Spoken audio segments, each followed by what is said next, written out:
One of the, I guess, more interesting aspects of writing a book and publishing it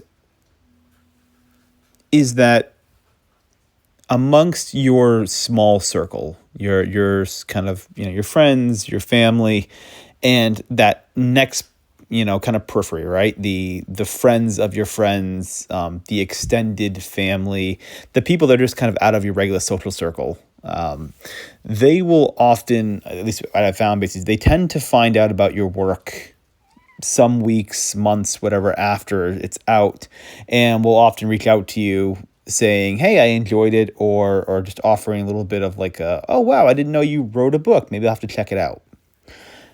It's kind of fun to sort of connect with people that way. It's sort of, kind of a fun little thing. And recently, what I had was someone sent me a copy of the first 20 pages of their manuscript.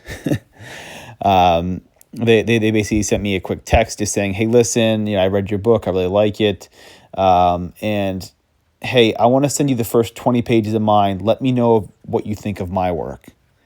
And of course, they email it to me. And this is someone who obviously just started. This is someone who does not write at all regularly. They just simply have an idea for a book. They're an avid reader, probably. And they just have this idea for a book. And so they send you the first 20 pages. And it's exactly what you'd expect. Mostly dialogue heavy, not much like scene description at all, not much setting. The story kind of starts in media res, but you don't really know what's going on. You get that white room syndrome. It's all the hallmarks of of a new writer, right?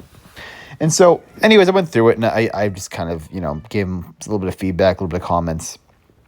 But as I said that, one of the things they messaged me back about was, "Hey, since I have the idea, any chance maybe we can work on this together, or maybe you can kind of help write it for me, and then we'll kind of work something out later on."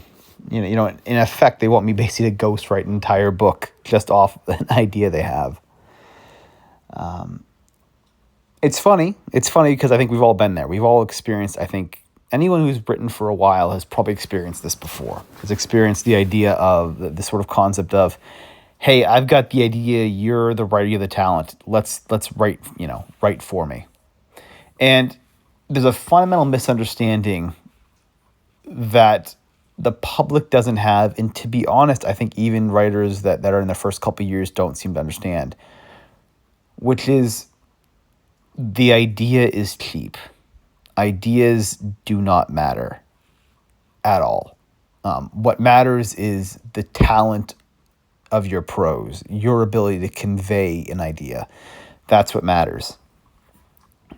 I took a story about something as campy as pro wrestling and turned it into a character-driven 100,000 word freaking drama about two people chasing their dreams and themes of rivalry and competition and of small town struggles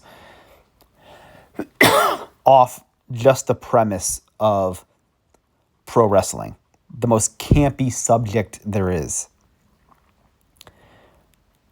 The idea sucked. The concept of a pro wrestling novel sucks. It's not a great novel idea at all. It's not even that interesting. But the execution, the way I wrote it, is what matters. And for a writer, you have to understand this. Your skill as a writer matters more than ever the idea. You can take the best writer in the world and give them the worst idea, and they can make something of it. Conversely, you take a terrible writer and give them like $1 million idea, they can't do it. In fact, I'm willing to bet that just about every single person has probably had $1 million idea for a story. I'm betting everybody who's ever thought of, this would be a good story to write, probably is correct. That the idea they had probably was a good story and probably was $1 million idea if done correctly. But they don't have the ability to execute it. They can't execute on this idea. This is why going to the page every day matters. This is why, being consistent with your work matters. This is why you need to be willing to show up and put in the effort, because what you're squandering is not so much talent in a sense. You're squandering ideas. You're squandering these cool concepts that you have in your head that really would be amazing, that realistically the world could see, but you don't have the skill to bring it to life because you haven't spent time crafting that skill and honing it. And that's an important thing to understand in the early stages. That's really, really, really important here, is to get that, is to ingrain that, hone that idea. Yeah. And so as far as like any kind of writing updates, basically we finished up our first chapter. So we did kind of pretty much a rewrite of what I just did there.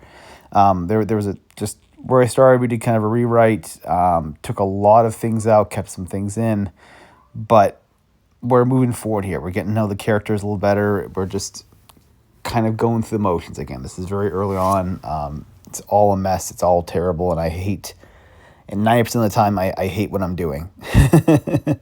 It's all dreadful. It's all, you're looking at it and you're just like, my God, how am I ever going to finish this? It's like a really old house that you've got to fix up. You look at it, you just go, how could I even begin? But you do. It's one small project at a time. This is one chapter at a time, and we're kind of moving forward here. So on to tomorrow.